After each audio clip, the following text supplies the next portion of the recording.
The time is now 6:08 here on this beautiful Thursday morning, and I'm hoping that the weather's doing everything it needs to do right now, Alex, so we can see those cherry blossom trees blossom during that week where we're having all the events. Right, and the key is to not do it too early, because if we do, then you run into the risk of the freeze, and I know we've seen a few buds out there, so hopefully we're able to avoid that. But yes, I guess right about a month away. Yeah. Should be the Cherry Blossom Festival, and yeah, the Pinkest Party on Earth returns to Macon. Hopefully we'll have great weather for it too. Here's a live look over downtown. Temperatures this morning, we are in the mid to low 50s, even upper 50s in a few spots. We'll call it 50s across the board. 56 in Macon, 55 in Warner Robins, 57 right now in Perry, and 54 in Milledgeville. The only spot we have in the 40s is Eastman right now at 48, 55 in Wrightsville, 59 in Vidalia, and 59 in Cordele this morning. Out there on the radar picture, we are dry here in central Georgia. You look back over towards Alabama, beginning to run into some rainfall. That is part of a larger system that's working its way towards central Georgia.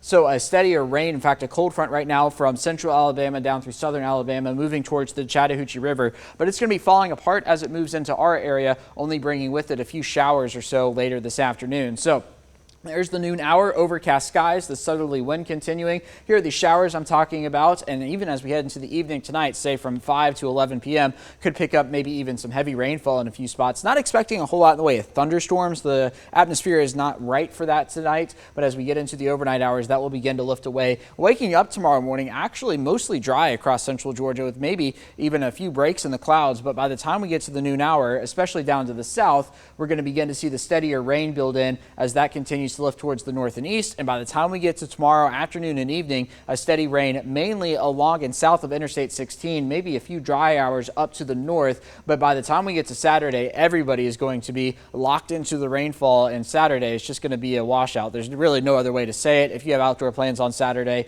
no, you don't. All right, so here we go into Sunday. We're going to be looking at the rain lifting away by the time we get to Sunday. This is Sunday morning here. By the time we get to the afternoon and evening, we're going to be talking about clearing conditions. So if you have any outdoor Super Bowl plans, you might have better luck with those than you're going to have on Saturday. Now, in terms of rainfall, this is the European model. This is saying 2 to 4 inches of rain. I think it's got a good handle on what's going to happen. So that's the forecast I'm going with. But I'm also going to show you the GFS here has some spots getting over 4 inches of rain. So we'll be watching for that as we head through the weekend.